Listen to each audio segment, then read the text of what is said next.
And in today's story, we're going to have a look at how Padre Pio received one of the stigmata.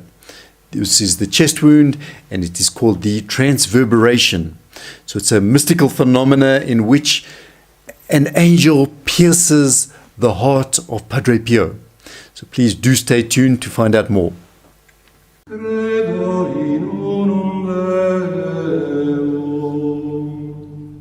Hello friends of Following Padre Pio. On this channel we bring you a series of short stories on the incredible life of our great saint, Padre Pio.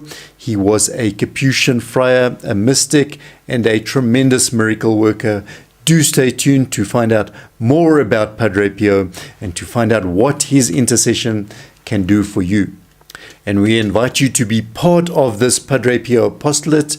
You can help us with liking the video and sharing the video to your friends and colleagues. And just a reminder that we are offering now a Lenten selection of videos. We have different videos every week, a selection particularly appropriate for Lent, for making a good Lent. And to see these videos, just go to the video description below and click on the link there. It will take you through to these Lenten videos. And you have to go back each week because the videos change weekly. Now, in today's story, we can see how an angel pierces the heart of Padre Pio.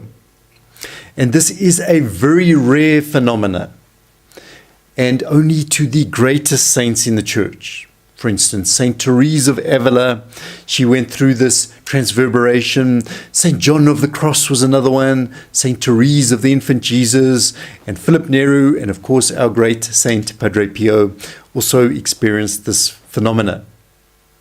Now, the great mystic of the Carmelites, and that is Saint John of the Cross, he describes this transverberation, and these are his words from his writings.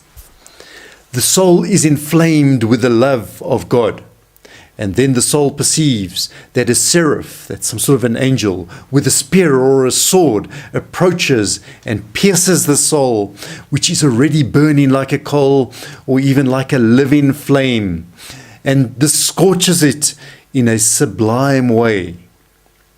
And St. John of the Cross continues to tell us, and in this moment in which the soul is pierced with a sword or with a spear, the inner flame erupts with a vehemence and an energy as if it is in a blazing furnace. And the soul is wounded by this burning arrow, he tells us, and it feels this wound, but, he adds, with the greatest delight.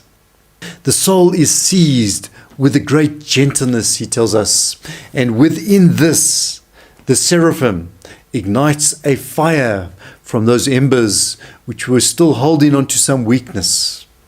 And yet the soul also feels the stabbing pains of this wound, the strength of the pain, of the poison of this pain, in which this arrow is stabbing right into the hearts, and it pierces, he said, the innermost parts of the soul.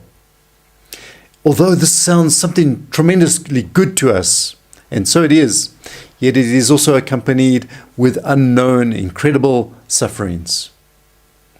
And this expanding of the heart, of course, only has meaning if the heart then ends up, of that person then ends up loving more, if it loves as Christ loves after this experience. In Padre Pio's case, the grace of this transverberation was bestowed, it was given to Padre Pio, it was offered to him in August of 1918. And so this was even before Padre Pio received the visible signs of the wounds, the stigmata on his hands and his feet. So even before that, he received this transverberation. And before we get into the actual details of the events, we must remember that this grace is closely linked to the passion of our Lord, somehow assisting our Lord in his redemption, in his act of redemption. And in that same year, Padre Pio also received the wounds of the stigmata, although he had received the pains of the stigmata sometime before, in 1911. And here is how the transverberation happened. And it is the loving invitation of God to this chosen soul, offering him this opportunity now that he can participate in the work of salvation. It's kind of as if they asked the question, can you drink the cup that I must drink? And this is Padre Pio's answer. And this description is written by Padre Pio himself from one of his letters. I was there, about to hear the confessions of the boys from the school, when a heavenly being presented itself to the eyes of my understanding. And this gripped me with a terror, a horror. Padre Pio said, in the hands of this angel was an object.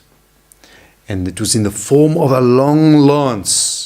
And from the very tip, the very sharp tip of the lance, fire seemed to emanate, seemed to come out. And he says, when I saw this, immediately the spiritual figure, this angel, thrust the sharp object right into my soul. Padre Pio says, I could hardly even cry out. I felt like I was going to die. So he asked the child to leave. Couldn't hear his confession because he felt sick. He no longer had the strength to continue. And Padre Pio says, this martyrdom continued without ceasing, without break, until the morning of the 7th. And what I had to suffer in that time, I cannot describe. Padre Pio says, I saw my sides, my insides, torn, destroyed, cut in pieces, and everything being set on fire by this iron lance. And he tells us, since that time, I have been mortally wounded. I can feel in the very depths of my soul a wound which is always open, that constantly makes me suffer. Then he asks the question, is this not a new punishment for divine justice? So he's becoming part of our Lord's redemptive act, we could say. Padre Agostino, who was his confessor, he confirmed the truthfulness of this phenomena, in which he describes in his diary that Padre Pio felt in his heart he had been physically torn open and that blood actually flowed out. And apparently this blood, part of it came out through Padre Pio's mouth and part through the chest wound. So it was a physical reality, something extremely painful. And in another letter to Father Benedetto, Padre Benedetto, Padre Pio describes the pain as increasing more and more. And I feel as if I've been plunged, he says, into a sea of fire. The wounds open in me and bleed without ceasing. And this alone, Padre Pio says, was enough to have caused me 1,000 deaths. Do you not see that life for this soul you have wounded is now a real torment? And these overwhelming pains inflicted on me by the wounds are always open. Makes him angry against his will. And it drives me to delirium, Padre Pio says, that I do not even have the strength to bear. In this way, Padre Pio had taken a step towards, we could say, his own transfiguration. Like the Apostle Paul tells us, as he describes it, it is no longer I who live, but it is Christ who lives in me, to the extent that the wounds of Christ became visible on Padre Pio's body, but with tremendous suffering and tremendous happiness as well. Next time on this channel, we're going to be having a look at Padre Pio and the fortune teller. And it's about how someone visited the fortune teller and Padre Pio was not happy about this. Just a reminder that we do have this Lenten selection of videos, different videos every week, selected specially to help you make a good Lent. Just go to the video description below. If you go to the description of this video below, you'll find the link there through to our Lenten selection.